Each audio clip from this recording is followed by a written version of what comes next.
So we have something a little different today. I believe we have our first in-depth coaching session done off-stream because the person I'm coaching today is not going to be able to make the session in voice. So we're going to do it as if we were coaching the person live, going through their form in depth, not just a 30-minute gameplay review, but obviously not on stream at the moment, nor is the person in the call. So it'll be very unusual. I'm getting Overwatch pulled up right now so that we can get the replay thing set up.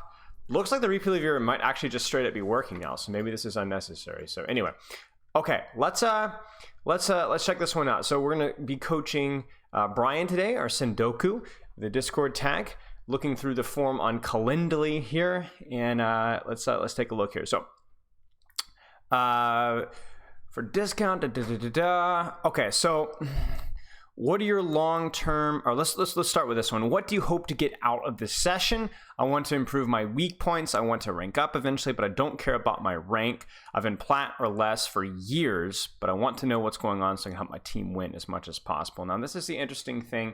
I assume when you say your team, I assume you mean your team and ranked. If you're talking about a team that you actually scrim for, then let me know in a message afterwards. But yeah, okay, fair enough. So I think, you know, it's very normal to get hard stuck in a rank for a long point of time, but I think that the term hard stuck is a little bit disingenuous, you know, because I think sometimes people are just playing to play. Sometimes people are playing to improve. In your specific example here, you don't care about rank. I've been plat for years, but I want to know what's going on so I can help your team win as much as possible. And I respect that mentality. However, I really do think the best way to improve is to be a little bit selfish. And a lot of times that is playing with and around your team. But ultimately, the goal for every player, unless you're getting to the top point of Overwatch League, is to play for 50% win rate. Now, what that might mean is the 50% win rate in Diamond versus the 50% win rate in Platinum. However, it's still 50% win rate. So what I would say is, don't focus as much as helping your team win as much as possible, because eventually that's going to plateau. What you want to do is you want to get to a higher rank before you plateau, just because the improvement of getting to that rank is fun. Number two, because perhaps the quality of games at that higher rank is higher. And number three, because simply being good at a game is also really quite fun. And then the number four, and I think this is the one where a lot of people actually get coaching from me, is that obviously they want to rank up, but sometimes people just want to understand the game better, so that even if they do lose, even if they don't rank up much at all, they at least understand what's going on in the game. So there feels like, I know why I'm losing. I might still lose the same amount, but I know why I'm losing. So that can be a peace of mind in of itself, where you're like, you don't feel lost, right? And that's usually a case for people that don't get a chance to play very much. They're just kind of casual about it, but at least they understand the game more. There's something to be said for the enjoyment of just learning for the sake of learning. I know that's something that I enjoy doing with a lot of things besides Overwatch, but just learning for the sake of learning. So okay. Long-term and short-term goals in Overwatch. I just wanted to get better. I couldn't care less about my rank, but ranking up would be a nice side effect. Okay, sounds good. As my cat scratches that. Hey, just want to get better. Okay, great mentality. All right. My question for you would be, you know, why do you want to get better? Do you enjoy the process of getting better? I assume that's what the case. The way you're saying you don't care about rank, just enjoying the process of getting better, that definitely seems like that's a definitely respectable goal. Just enjoying the process of getting better is a lot of fun. Okay, let's keep going through this form here.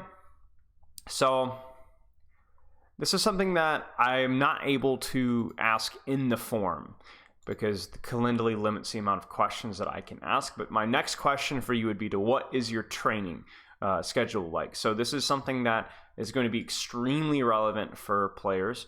Doesn't matter their age, doesn't matter their rank. Is training schedule. So like, let's say you're platinum right now. The bare minimum for platinum, I would say, is ensuring that you're playing around, if you're trying to get to diamond, if you're trying to improve, I would definitely say an hour and a half of ranked play a day. And that needs to be done consistently.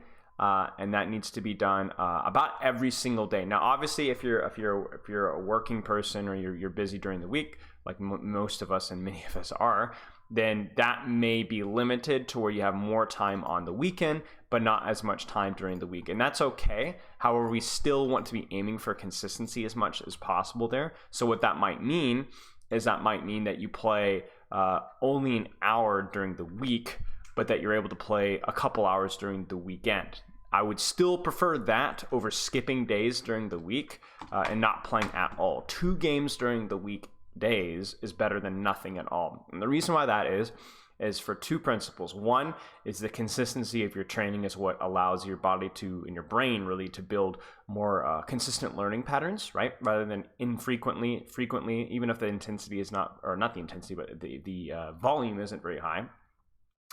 And the second reason is when we're training, we want to avoid training for long periods of time because the intensity will dip. So quality is simply volume and intensity when it comes to training, really physically or mentally. In other words, how hard am I focusing and trying and training, and how long am I training like that?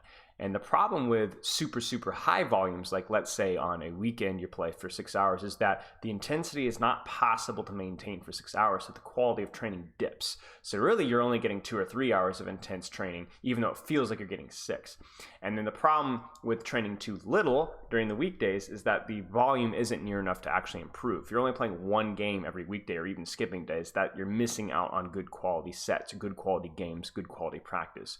So everyone is busy. Everybody had different goals. Everyone has different availability. But what we'd like you to do is to try and play as often as you can during the day without playing for too long, with having specific goals to work on. And then this will tie into our next question here, trying to focus on as few heroes as possible so that you're able to get consistent practice without basically splitting up your goals, splitting up your training time onto too many heroes, because Overwatch is a complex game, with a lot of different kits between each hero. So if you're spending a lot of time, even just in the tank role, if you're not playing a lot, it's going to be difficult to learn all the tank heroes. It's going to be impossible to learn all the tank heroes. And you might think that you understand all the heroes, but you really don't, because it's understanding is enough. Execution is what we're looking for here. And this is kind of my next question, which is your hero pool. And this is a little bit of a red flag. This is very common, but it's something that we have to be concerned about. What is your hero pool in ranked? In other words, which heroes do we play? Orisa, Zarya, Hog, Reinhardt, with a focus on Orisa, okay? DPS, Ashe, Cassidy, mostly Ashe. Support, Mercy, Moira, Kiriko, Lucio. Have some coaching with Mercy and Moira. And you can see the problem right there. And this is a very common problem.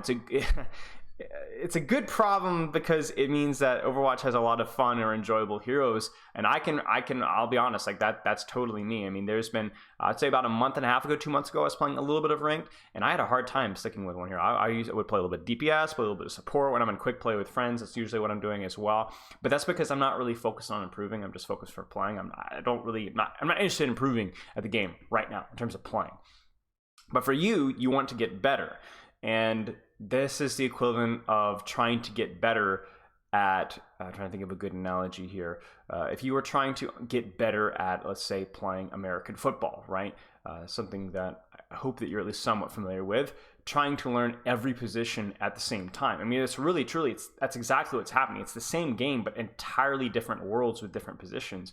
Because even though every hero has a gun and every hero generally has some way of putting out damage, how they do damage, the range with which they do damage, and then the abilities and the mechanics that they have to be focusing on, even the mindset is very different from hero to hero, even within the same role. So when you say Orisa, Zarya, Hog, Reinhardt, Ashe, Cassidy, Mercy, Moira, Kiriko, Lucio, that is literally learning every position in American football on probably offense and defensive side of things, which is it's absurd. Like, would you get better?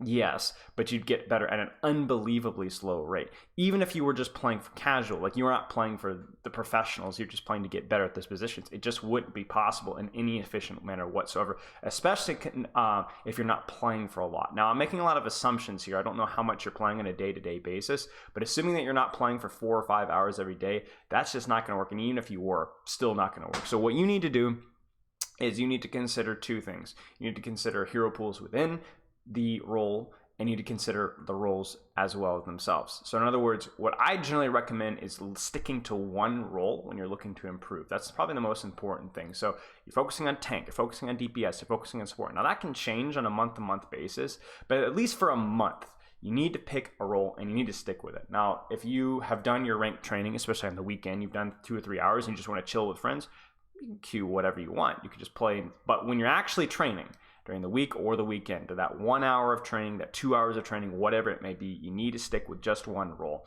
And within that role, generally stick with 1 to 2 heroes. Generally, the number of hours that you play should be the number of heroes that you play within that. So if I'm focusing on tank and I play around 2 hours on average per day, then I need to be playing Orisa Reinhardt, or Orisa Zarya, or Orisa Hog, or Zarya Reinhardt, or something along those lines. Now that, again, can change on a month-to-month, 3 weeks, every 3 weeks, and switch it up depending on the meta or what you're enjoying, but you're just not going to get good practice on a week-to-week basis if that's changing constantly, because you're not going to be getting enough playtime on specific heroes to improve. And this is something that, if you're a familiar viewer with my channel, I've been around for a long time, you've heard this a million times, but it does not become any less important. It is the lifeblood of improvement. It's not just the mindset, but it's also exactly how you're training. So we're going to look at your review today, and it's an Orisa game. So obviously that's definitely the tank that you seem to be focusing on the most, and maybe it's the hero that you play the most. But remember, every game that you play in Ashe with any sort of intensity, any game that you play with Mercy or Lucio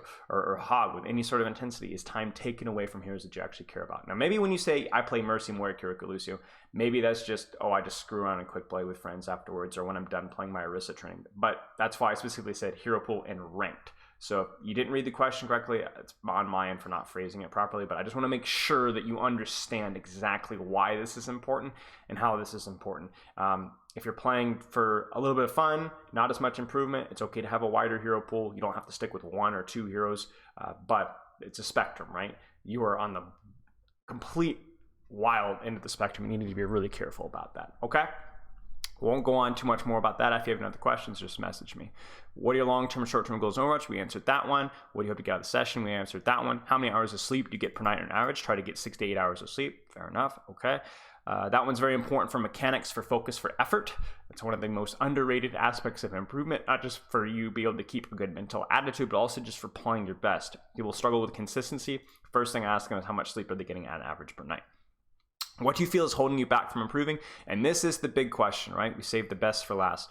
I lose mental control after losing. It physically hurts for me. However, I've come to realize that if I know what the problem actually is, I'm much less likely to lose it, even if it's not in my control. Okay, so that's a really, really great answer. So this is why I asked this question, because I want to really, truly know exactly what each individual is struggling with. And I think a lot of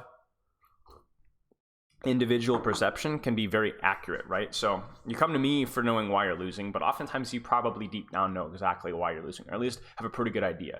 I lose mental control after losing. It physically hurts for me. Now,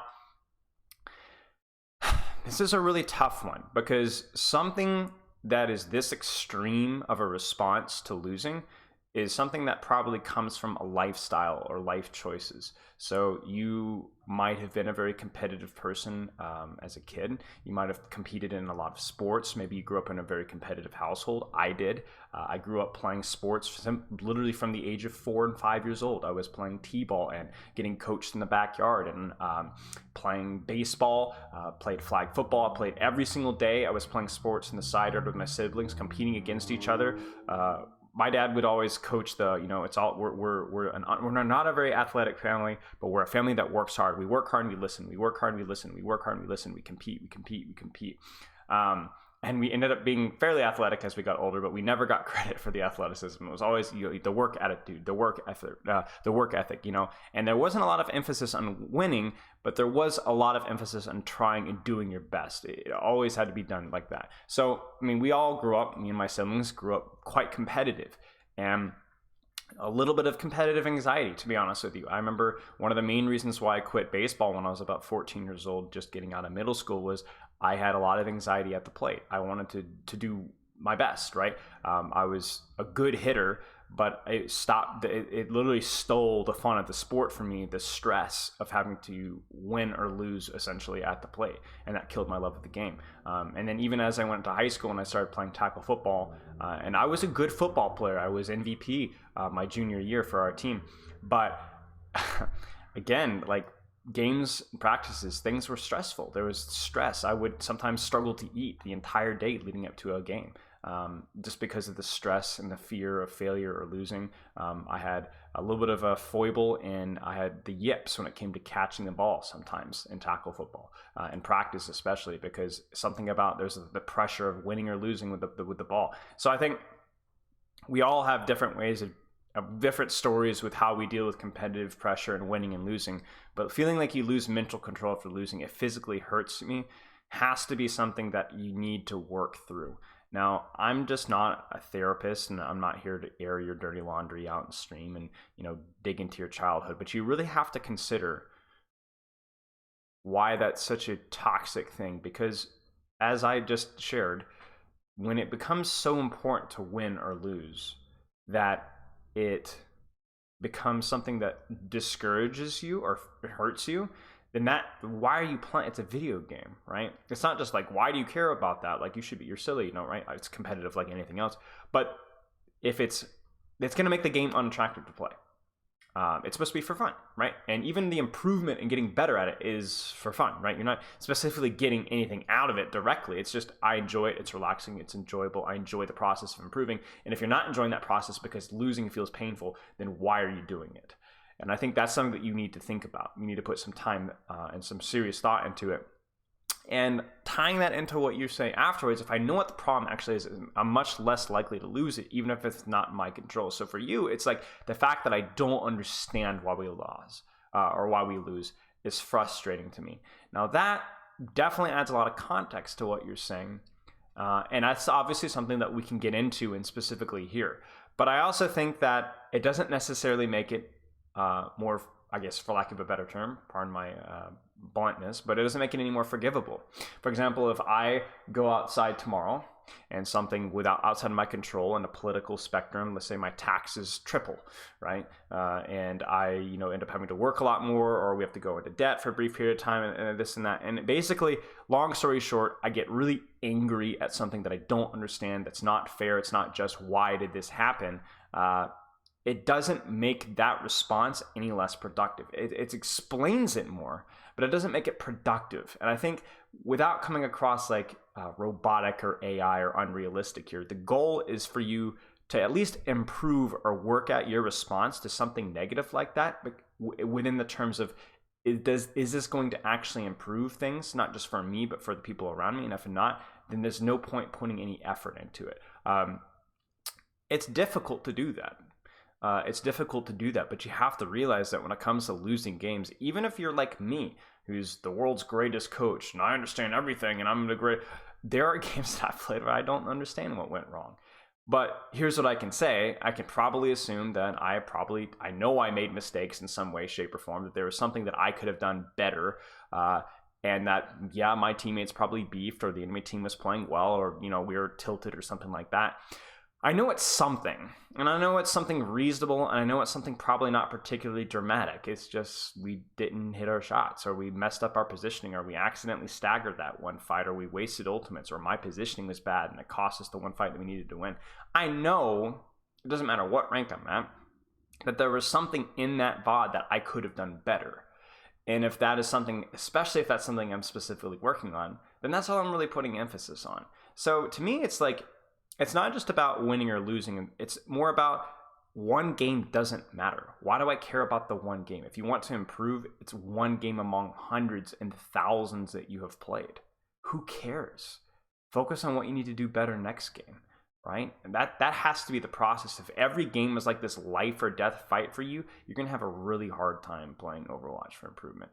And that holds priority over anything else that we look over in your gameplay, because you're just wasting effort and time and emotion, and you're discouraging yourself from playing because you're obsessing over one stupid game. One game. Even if you don't know what went wrong, it doesn't matter. That's why we give you goals, because when you go into a game, it's not about what would have won that game. That doesn't matter. It's what you should have been practicing on that game. Did you practice that game? If so, great. If not, why not do better next game? That's it. It's not even about how well you did at practicing that thing, because you could practice something and do it horribly, but you're still practicing it. You're still trying, right? Maybe you're just not feeling it that day, or you made a mistake, and it doesn't matter. Practice is the only thing that matters. Everybody who plays ranked is really lucky because you guys get to only focus on one half of the game, which is playing to just improve. It doesn't matter if you're top 500, it doesn't matter if you're gunning for rank 1, 5,000 SR. You're still playing to improve because there's no one game that matters because you can just re-queue and do it again, right? Now, you guys have it easy. Overwatch League players or Contenders players, anyone competing at a tournament has to play for that one game, right? Even if you're over the course of the season and you do really well, eventually you're going to get to that championship game or that playoff game where that one game matters. And it's not about the process at that point. It's about performing in that game. And that's where it gets really, really, really tricky, right? But even if you're on that one game that you need to win to rank up, who cares if you don't? You lose, you're going to try it again immediately afterwards. So who cares? So it doesn't matter. It doesn't matter. And so unless you're playing professionally, playing to win literally never matters. Never. Not once. Doesn't matter. There's too many factors outside of your control. So that was a little bit of a long monologue there, but you really have to work at that. You really have to work at that because when you focus on what's going to be winning you that game or knowing why we lost, sometimes I don't even want to give you the answer. Like I could look at this VOD review here and you could be playing relatively well and you could lose for something. And I'm not going to tell you. I don't care why you lost. I care about what you could have done better, not even to win team fights, just better that over the course of 100 games will improve. And that sort of lack of mental focus is going to really, really cost you in the long run. You need to just focus on what's going to get you better right now in the next week. And depending on that might change week to week to week, but that's how you improve. Again, there's no individual games that ever matter in Overwatch. Never. Let's watch some gameplay. So I'm assuming that this is plat. Some of these questions we generally just answer in stream. So looking like this is plat, looking like this is Orisa. I'm getting my thing set up here, so we'll get my little stream here. FD God to stop playing Overwatch. Okay. And let's take a look here. So Orisa is, I think, a really fun hero. I think Orisa is maybe a little bit not super fun to play against, especially in the tank mirror. I think she could be a little bit dull.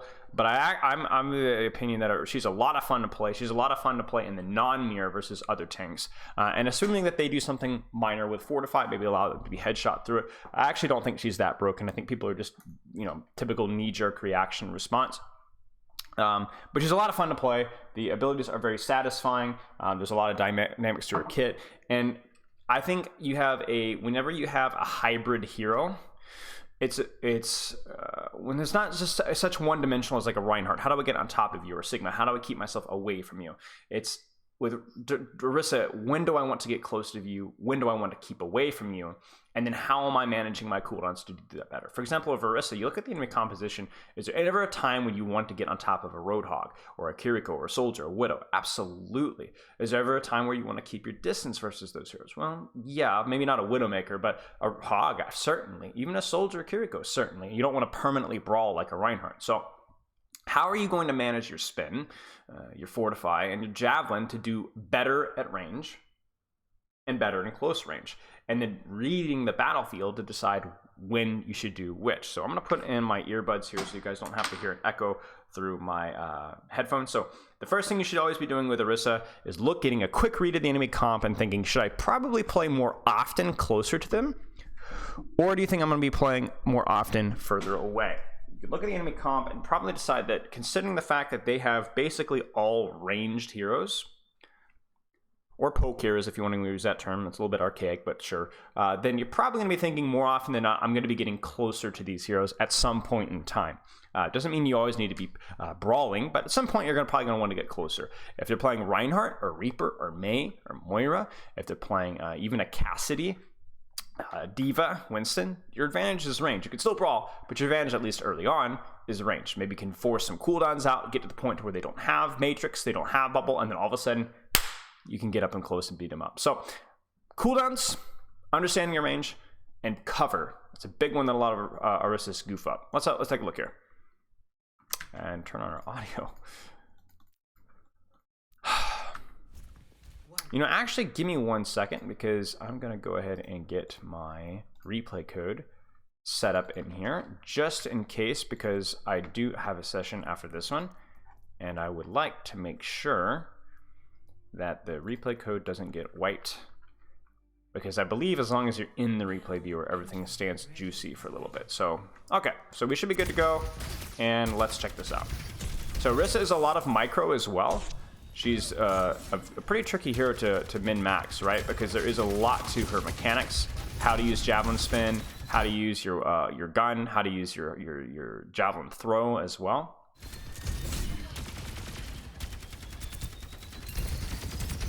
So first mistake there is obviously letting your gun overheat. That's something that you should almost never be doing unless you need that last couple of bullets to finish off the kill, because the cooldown mechanic is rather brutal. And the nice thing about Orisa's weapon is, unlike Pharah's jet fuel, as soon as you stop firing, it cools down. So watch the mechanic there. Watch the little bar in the middle of our screen. So you stop firing and you see it immediately dips down. That basically means that there's it's very rewarding for stopping and starting and stopping and starting, because it immediately drops down the second that you stop. I also think we're getting a little lazy with our javelins. So we threw a javelin up top there, but we underestimated it and hit the rock here. And then now we've missed a javelin on a Roadhog who's standing in main. Now our gun's overheated. So there's a lot of micro problems. Remember, we talked about hero pools. These micro problems are not going to fix themselves unless you're actually putting in enough serious hours, focused hours on Orisa. Javelin is okay. It is definitely an ability to spam in most circumstances, because it is such a low cooldown. I'm not sure why we're rotating back here. That was a bit awkward. That's fine as well. So you're moving awkwardly. I'm going to notice that you're just kind of moving awkwardly. I want you to stand near the corner and keep poking. Keep poking. Especially if you could poke without peeking the Widowmaker and you're playing their cover. There's nothing wrong with what you're doing here. Now, this is where mobility matters. Now, I want you to consider this. If this soldier goes to high ground, there's not a lot you could do about it outside of poking him. However, you can keep the hog in this choke here. Be careful about how aggressive we're pushing here. I don't like our positioning. Play the cover. Play the corner, please. Again, our gun's going to overheat. And then now we're going to use two cooldowns. Our javelin spin and our javelin throw, but neither of them do anything because the enemy team is not, we're not fighting here. Like, look at your Cassie's position, look at your Widowmaker's position, look at your Kiriko's position. We're not necessarily hard brawling here. We're taking angles out around this position here, and yet you've used two cooldowns to do what? You've overheated your weapon. You've javelin spin just to javelin spin, I guess. There's nothing that this actually does. This pushes the hog back, but he's not an actual threat to your team, nor are you under any threat. And then now you have no cover, and you've used your javelin throw.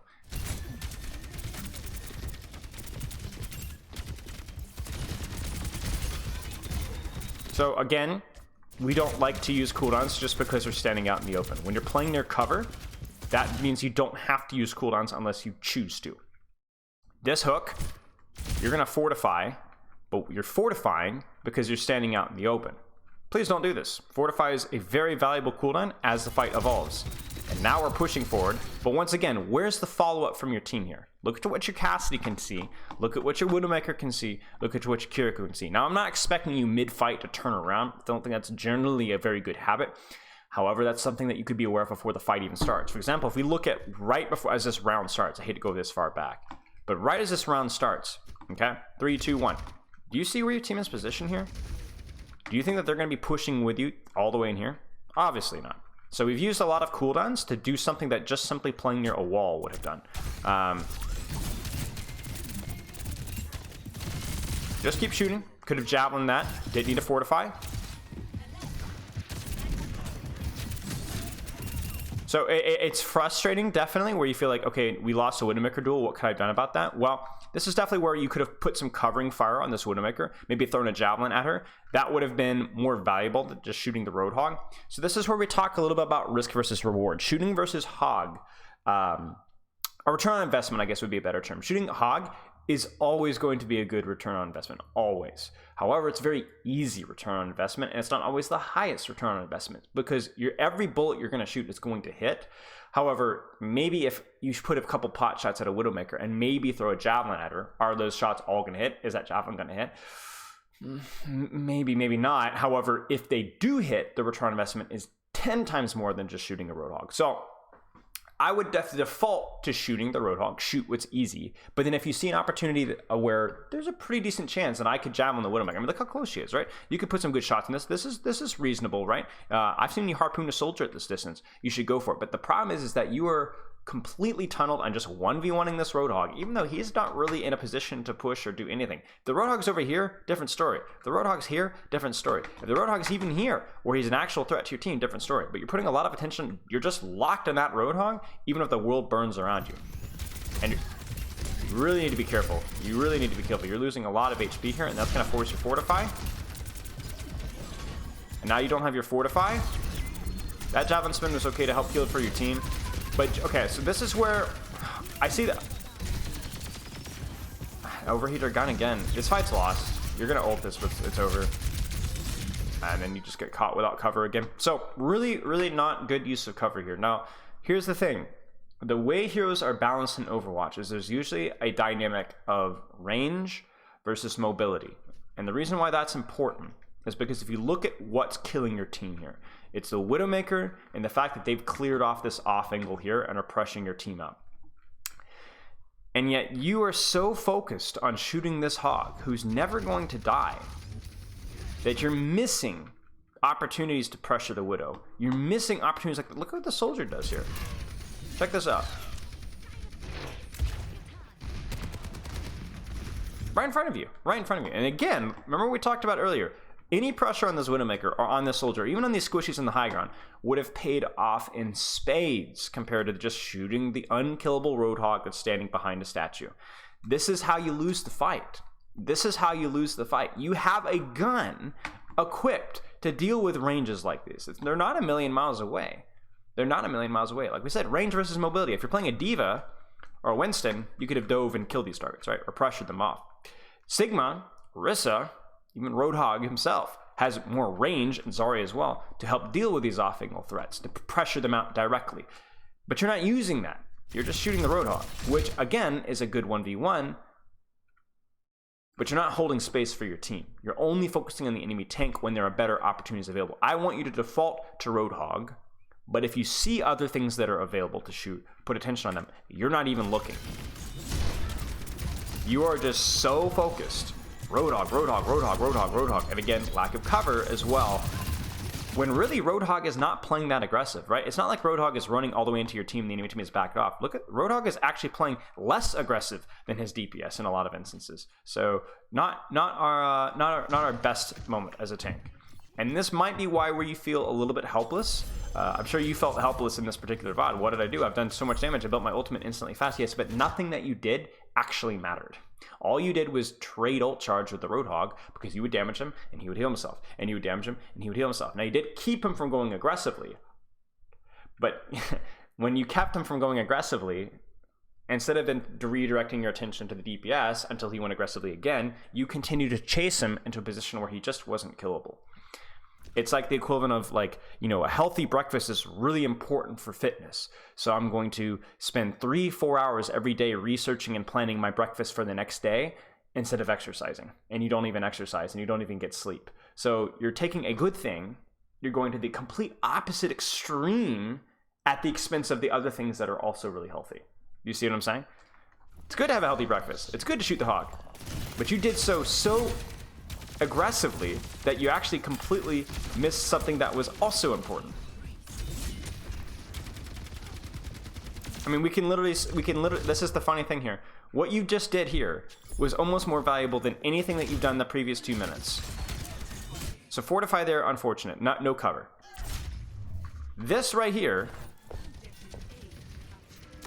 is more value than you've got in the previous 2 minutes. Dislodge the Widowmaker from a high ground power position. Now, obviously, this is a little bit mechanics there, right?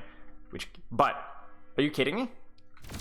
One javelin is essentially as much or more value than you've gotten this entire VOD. Cover use, cover use, cover use, cover use. You are either here, or you're holding close. There is no in between here.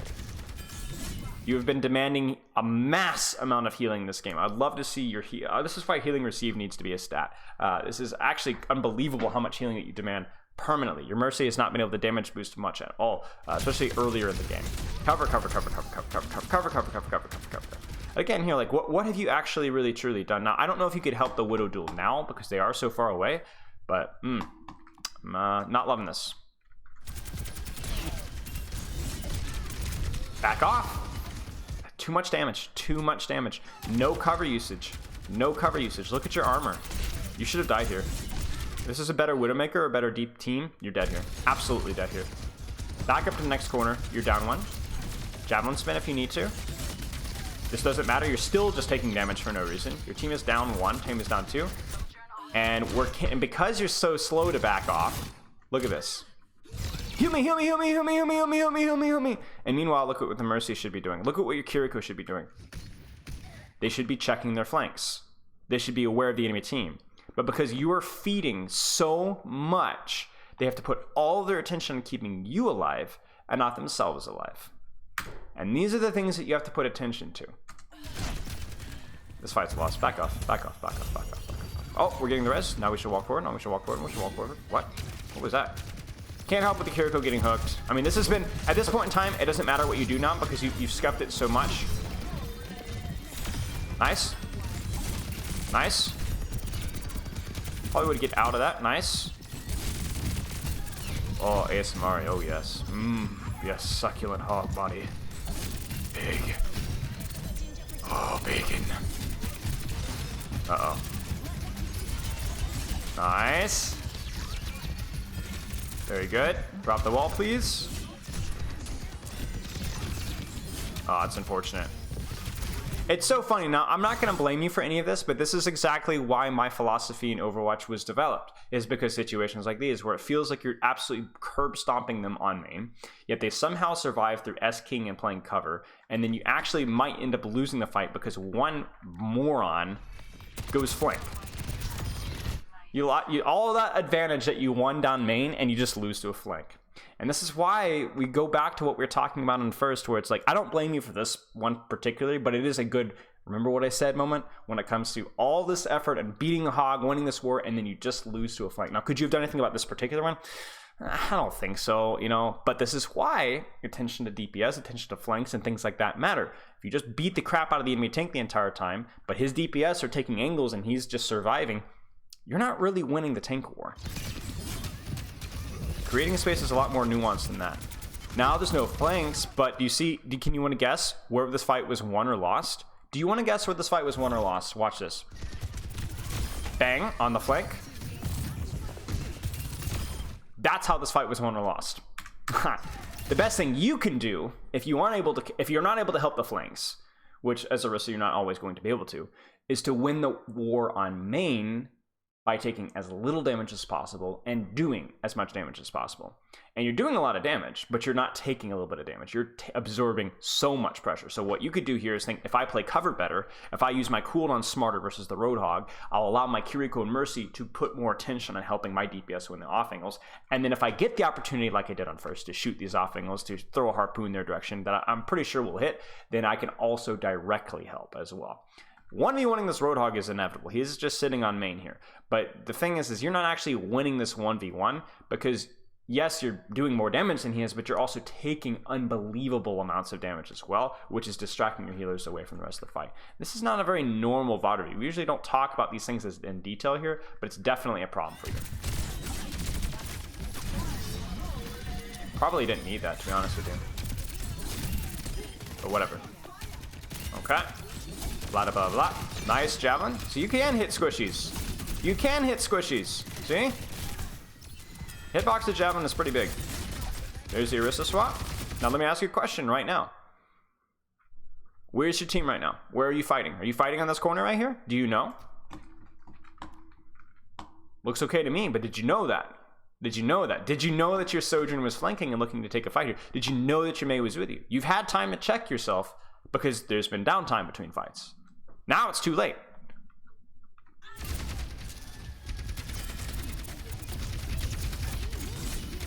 Waste of a javelin.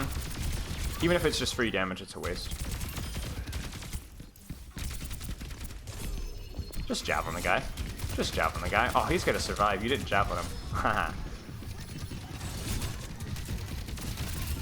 Nice. Careful, careful. No cover, no cooldowns. Ah! No cover, no cooldowns. Even though you feel like the fight's, oh, we're just like, you know, giving a little poke, you almost die for it. Really got to work at that discipline. Okay, your Sojourn is ulting, so you need to be walking forward. Your Sojourn is ulting, you need to be walking forward. Your Sojourn is ulting, you need to be walking forward. I know he's in their spawn, I don't care. She's in their spawn, I don't care. Be a team player.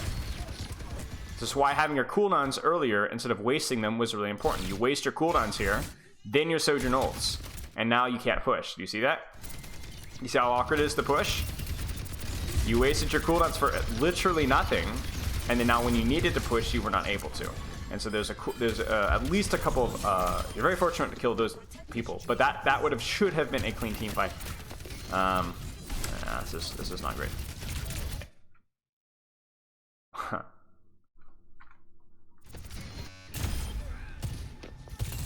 Remember we talked about winning the war on main?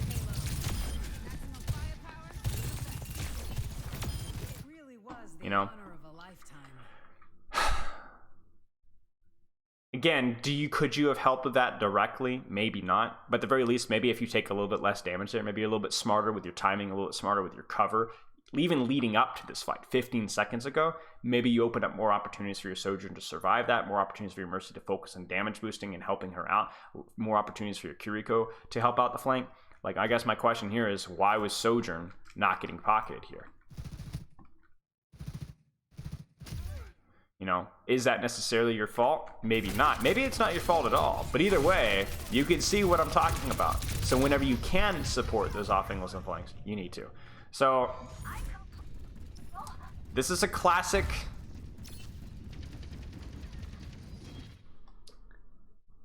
This is what we call tunnel vision. And this is something that happens in real life as well, where you feel like you're doing everything right, but you're completely missing the forest or the trees because you're only focused on one aspect of what you're actually doing.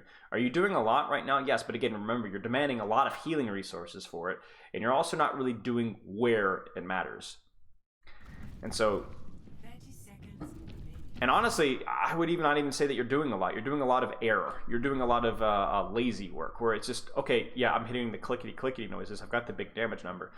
But I've not actually landed any javelins that helped my team at all or secured a lot of kills. Only a couple of them. Oh, excuse me. So, I don't know. Not great. That was crucial. That was really crucial. Holding. Nicely done. Be very careful about how far you extend here. Might have been better to just kind of go to push that and then, okay, I can't kill it, and go back to the corner once you miss the javelin. But, all right. So we're really focused on you being aware of so many, of whether you can contribute and help angles, and then managing your cooldowns and cover better so that you demand less healing 24/7. I think those are the big two main things. I would say cover and cooldowns are probably two separate things, so maybe three things. Please don't let your gun overheat. You let your gun overheat, and you're not playing good cover. And again, if I were to say so, I actually, for here, I don't even think shooting the Orisa is the best return on investment here. Right now, probably putting in shots on the Sojourn is better, because all you're doing right now is letting the Sojourn build railgun, and you're just feeding the enemy Orisa. Like, this is damage. This is okay pressure. It's better than probably doing nothing, I guess, because they could just walk up without taking any damage. But like this is not your biggest return on investment. And you're gonna use again. Like, the goal in the Orisa versus Orisa trade is to win the cooldown trade. And you win the cooldown trade by doing either one of two things. You shoot the Orisa, and you play your cooldown smarter, and you play cover better, in a way, to where you hit more headshots, you hit your javelins, you're playing cover, so you're taking less damage. Okay. You're not doing that. Your mechanics on the Orisa weren't that good. You didn't hit a javelin, nor did you play the cover very well. I don't know why that Orisa didn't beat you in the cooldown trade. I guess she just sucks. Or you win it indirectly by shooting their Sojourn or their soldier or their supports in a way to where they can no longer, like, if you put damage on the Sojourn and she has to back off behind a corner, or she doesn't do any damage for a few seconds, then she's not shooting you. But your DPS are shooting the enemy Orisa. And so then your DPS will force her to spin or fortify. So you're thinking, will I get more pressure by controlling the enemy DPS or by directly hitting the enemy Orisa? Because if I can force a fortify or javelin spin advantage by doing that, then I can win the fight, right? So you do get the second fortify here. That was a stupid javelin, but it's not through anything that you did. It's honestly just a little bit of a misplay by the enemy Orisa. That javelin was probably not necessary. I don't think you needed anything. And let me point out something else as well. Do you want to guess how you lose your mercy here? So you're doing, oh, you're winning the Orisa trade. Kind of, sort of, not really. But let me ask you something. Is there anything else on the battlefield that you could be shooting that would have more direct impact? Do you know the answer to that question? Probably don't, because you're not thinking about it. Now, sometimes there's nothing better than shooting Orisa, a lot of the times. But there are opportunities where there's going to be more impactful damage, and let me direct you to F11, which is going to direct us to this, and your mercy is dead. And let me ask you a question. Are either of these DPS pressurable or killable by you? And the answer is yes, but you're not looking. You're just not looking. So once again, we have quote-unquote won the cooldown trade, but our DPS, are being controlled by the enemy DPS. Their DPS are taking angles, and you're not controlling them. Come on. We can do better than this. And my point is that I don't even think we're necessarily winning the cooldown trade. I really, really, truly don't. We're getting more healing than the enemy Orisa, and then you're dead. Okay, well, we have potentially scouted. If you're feeling help, let me put it this way. If I was you playing like this, I would feel very lost and very frustrated. And I'm assuming that that's how you're feeling this game. And I hope, oh my goodness, that noise. And I'm hoping this is kind of opening your eyes a little bit as to why you're feeling helpless and what you could do about it. So let's try and answer that one very specifically, okay? So we've been railing on you a little bit, okay? So I want you to build a habit pre-fight of checking where your team is positioned. Focus on using cover. Focus on asking yourself, is there anything that I can shoot besides the enemy tank that's going to help put out pressure? I mean, it's that simple. I'm not talking about some complicated map control, angles, off angles, flanks, control the enemy DPS theory. It's just simply, can I shoot something other than the tank that's going to do anything meaningful? If there's maybe a tracer in the back line or a pharmacy in the sky, there will be times where shooting those targets is reasonable, even though they're hard to hit. There will be a lot of times where they're not, because there's a tank in my face. But you're not ever aware of those things. You're only focused on shooting the fattest and easiest target on the screen. And the problem with that, and this leads me to my second point, is that even if we are looking at this from a strict tank versus tank matchup and we ignore the off angles, you're still not doing that trade very well because you're not playing cover well, nor are you using cooldowns very wisely. So what I challenge you to do is to do one or the other and hopefully get better at both over time, to practice one or the other. Either get really good at winning the Orisa versus Rhino, Orisa versus Roadhog trades with your positioning, with your cover usage, and your cooldowns. We talked a lot about that already. Or practice knowing when it's good to pressure and when it's good to put your attention elsewhere. And the goal here is not different playstyles. The goal is to get better at both, because you need both to be a good tank player. You need both. Shooting tank is good, shooting switches is good. You need to know how to do both properly. So cover, cooldowns, awareness of your flanks and the enemy positions. Is there anything other than tank I can shoot? They're on Reinhardt. Let's go. Reinhardt will provide lots of things to shoot, but will it matter? That javelin spin does nothing. It doesn't allow you to take space. It doesn't provide anything whatsoever. Your Genji is deflecting. He does not need your help. If anything, you ruin his deflect by preventing the opportunity for him to get damage output, and you use the cooldown for it. Where's your cover? You don't have it. So when your javelin spin ends, you immediately have to fortify because you are standing out in the open versus a bastion. So, okay. So now we've used both of our cooldowns and our javelin spin, and you still have not played cover. Now you're like, why am I not getting healed? Why am I not getting healed? Well,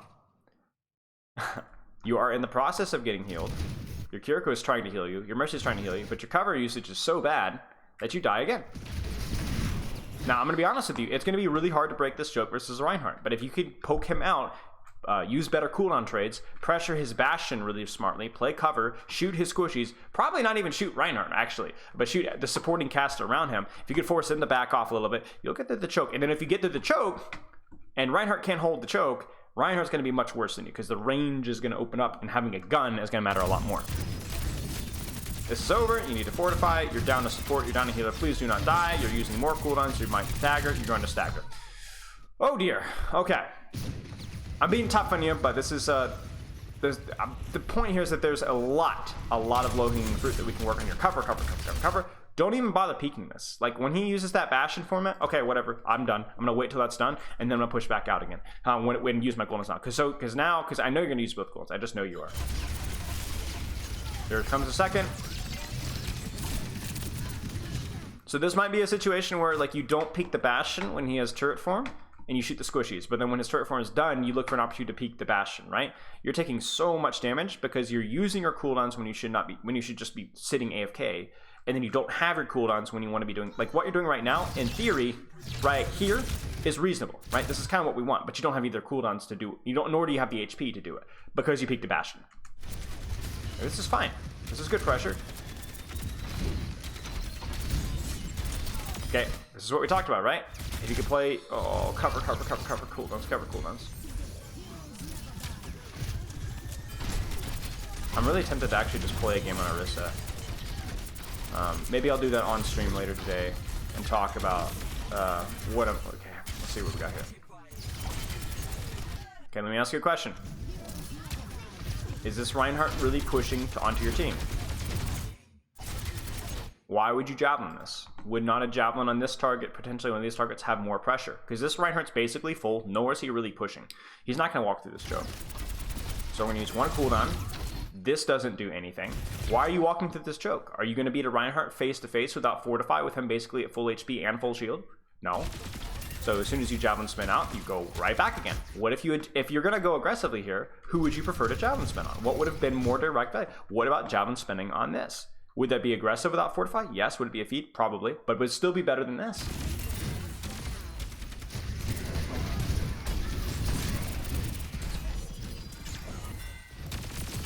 You're not creating space. You're just not using your cooldowns. You're not pushing the right targets. You're not cycling with cover. You're doing a lot of nothing, is the best way of putting it. You're farming stats, but you're not actually contributing towards anything tangible with it. It's no wonder that you feel helpless. And I know I'm being tough, but this is what you need. This is what you need to hear. There's actually so much more impact that you could be having here, and it has nothing to do with your mechanical capability. It's just with a different mindset shift, putting the attention on different things. Okay, cover. He pops that, just duck behind the wall. Maybe if you have to use your javelin spin, okay, but there's just no reason to fortify this. If anything, javelin spin. Now we're javelin spinning in. Use it now. Nice. Cover. Oh, bless me. Huh, that's a classic with you. The Bash is still alive, by the way. It's a do nothing, get a decent ultimate. Grim. My cat is being naughty. Okay. Don't need to fortify this. You don't need to fortify this. Why? Who is shooting besides you right now on your team? Oh, maybe your Bastion is. Okay. Did you know that though, or was it just you? Because again, you're gonna use both cooldowns here. For what? Where'd you cover? If the enemy, if your Bastion isn't with you, this doesn't go well. But did you know your Bastion was with you? Not. Wow. Of all the javelins that we have hit on our Reinhardt and the Orisa and the Roadhog, we hit that one, and it immediately leads to a kill. Will they always lead to a kill? No. But that's why you don't just brain dead shoot the enemy tank. That's why. Right there.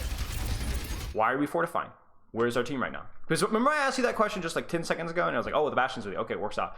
But this is why I'm asking that question, because it's a total accident about whether your team's with you or not. Let me turn around. You're like, oh, we're up one. Yeah, but cart. So we have 1, 2, maybe 3, but they have 1, 2, 3, and soon to be 4, and a Kiriko ult. And you used to fortify for this. This wasn't even an even trade. You used to fortify for nothing. Run away. Run! It's a Kiriko ult! It's a Kiriko ult! Please. Goodness gracious. Please. Respect.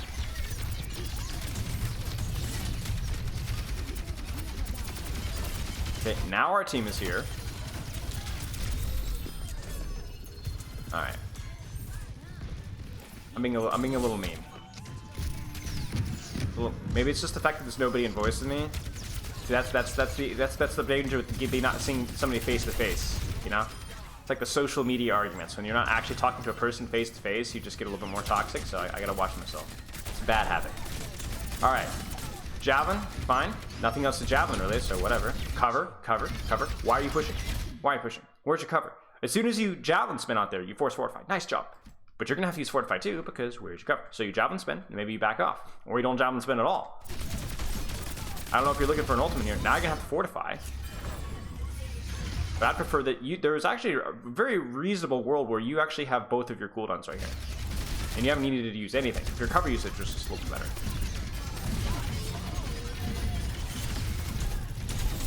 Not the best ult. I think, again, a little bit more patience here. I think part of the reason why you're javelin spinning in is I think you were very eager to use your ultimate. When just simply like playing cover, just chilling would have been fine. Nice. Wow, shocking. Javelins on squishies matter.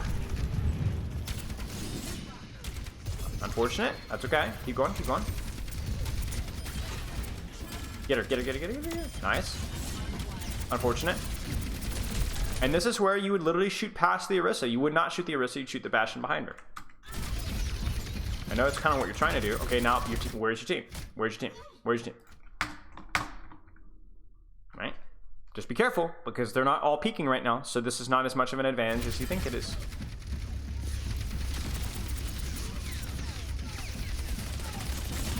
Cover, cover. I respect the fact that we didn't use javelin spin, but that we walked out into the open and lost all of our armor and all of our healing. I would love to see your support's healing stats. Okay, back. I would love to see your support's healing stats. They're probably insane. Like 20k at least between the two of them. And that's not that is not something that your supports want to be doing. Okay, probably just use your ult on card here. There you go. Okay, so here's the deal.